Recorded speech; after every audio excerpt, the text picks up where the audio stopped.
Hi, welcome back to Mike's Diabetes World. First of all, blood sugar's at 7.6. Pretty respectable. Good way to start today. Next, time in range is 81%, but you see a quarter of that time is the red, which is great. Showing 19% of the time I was below 3.9. So you want it less than 4. So 19 was a little much. Average blood sugar or average sugar glucose is 6.5%. Not great. I mean, the 81% is super, but the 19% of being low isn't the greatest. I don't know what's going on, but hopefully eventually we'll solve the whole matter. So, today I want to discuss using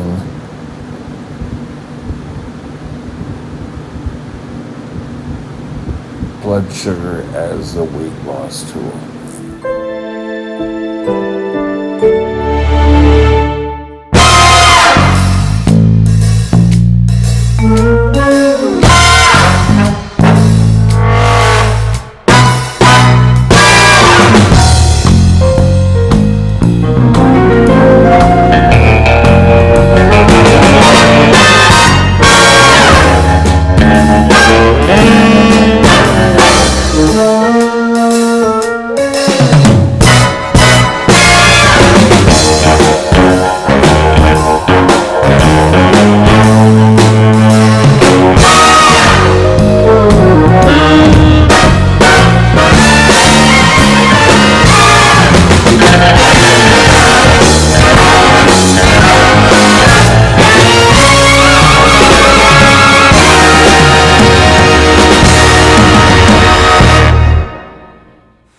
This channel is provided for informational purposes only.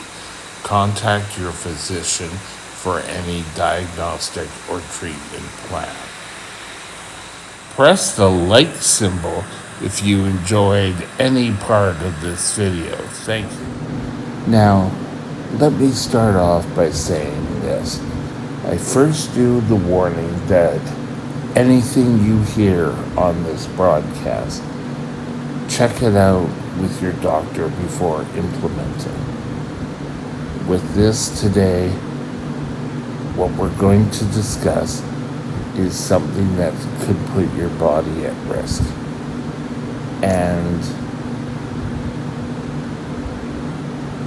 it's unhealthy, and I can't believe people or type 1 diabetics would want to do this. Years ago, before Ozempic was the big weight loss drug, people were trying to lose weight. And weight has always sort of been a background issue for diabetics. Insulin allows your body to hold on to the fat.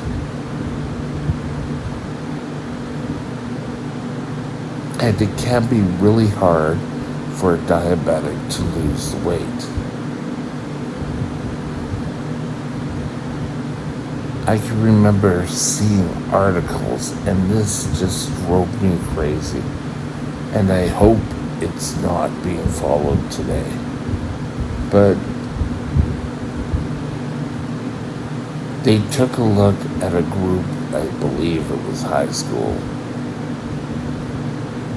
girls, and that had type 1 diabetes. And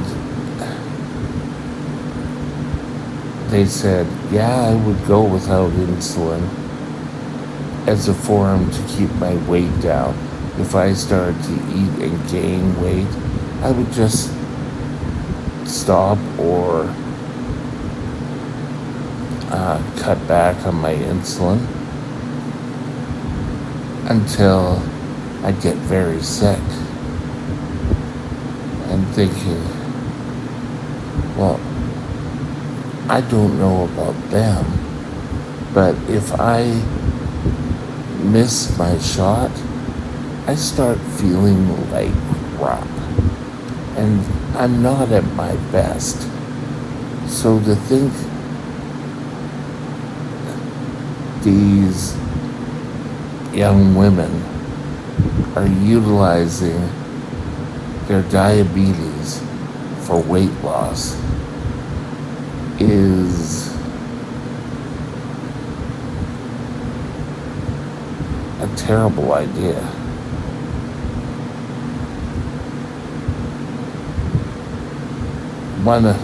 Though, the rush you can get, I know that when I got DKA and would end up in an emergency room and spend a couple of days in the hospital, when I got out, I would be able to go to back to my doctor or a home scale and weigh myself and see that I've lost a whole bunch of weight.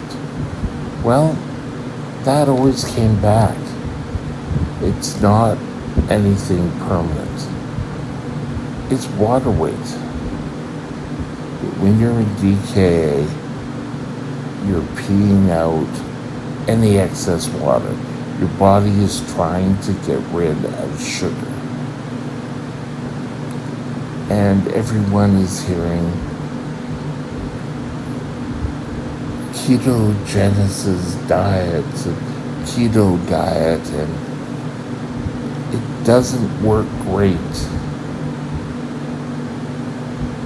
when you're not taking insulin. It may play a role in type 1 control if you are doing it with insulin and under the direction of a dietitian and or your doctor. But I still can't believe that women, men now too, would open themselves to this. Now, Ozempic, I'm on Ozempic now for weight loss, but it's under direction of a doctor. If your doctor has not said, well, okay, we can give you Ozempic as a weight loss control,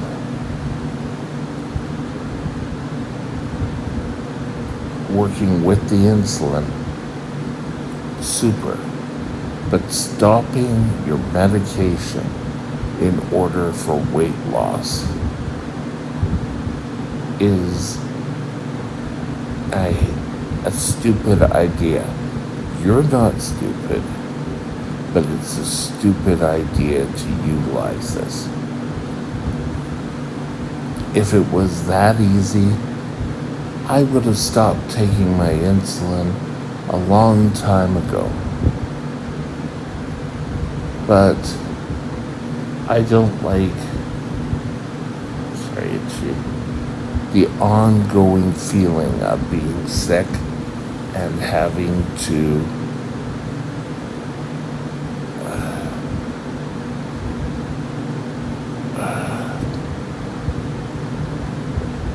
play around with the way I feel just to lose a few pounds. That once I stop it, it's gonna come back.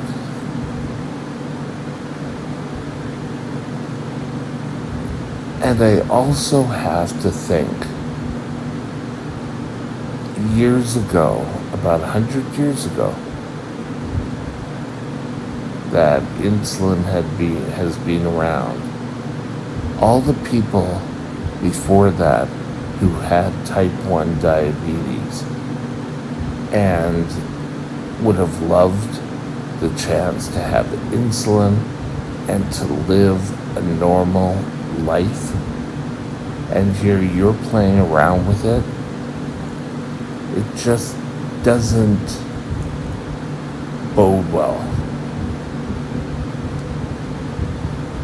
I have myself been under, not persecution, but my doctors have looked at, oh, well, yes, you're giving too much insulin, yes, blah, blah, blah. And I was put in a high acuity unit with a glass window. And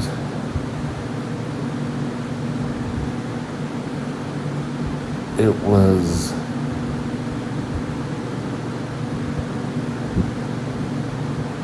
quite a big day when they finally let me go and saying, okay, we believe you. You're not giving too much insulin. But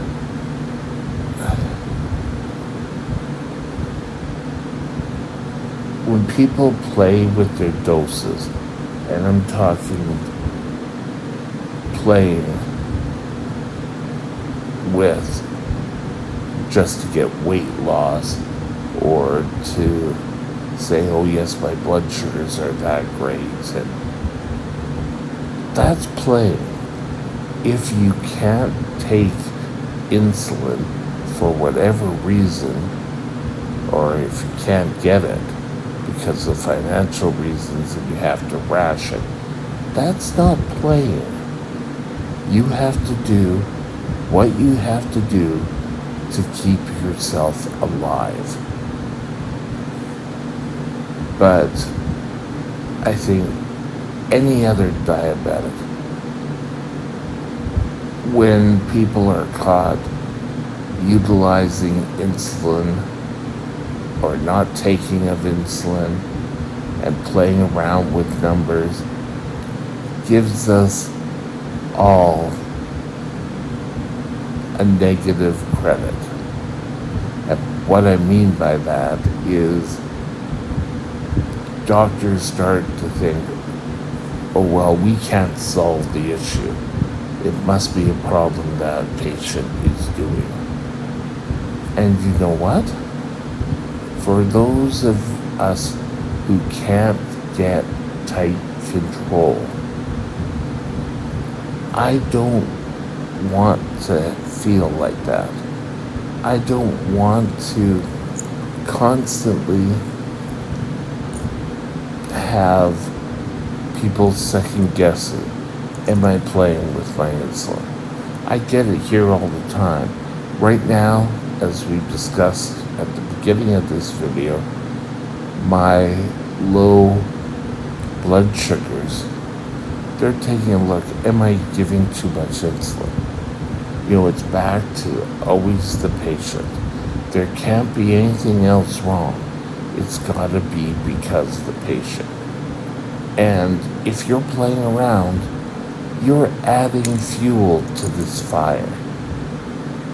People like me who try to follow what the doctors give us to do, then you have to really be concerned that how you look, but how the rest of us look. Putting yourself in danger of going into DKA for losing a few pounds is not the way to go. If you're that concerned with your weight, you need to discuss it with your doctor, pure and simple.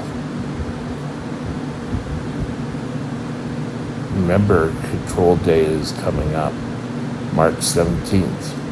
Go see your doctor. Get a plan going. have everything ready so on the 17th, if you haven't already and you're not following your plan, you can get on board and follow the plan. And with that, have a super day, and we'll talk again soon. Bye now. If you enjoyed the video, please consider subscribing. Thank you. My email is mikesdiabetesworld@gmail.com. mikesdiabetesworld@gmail.com.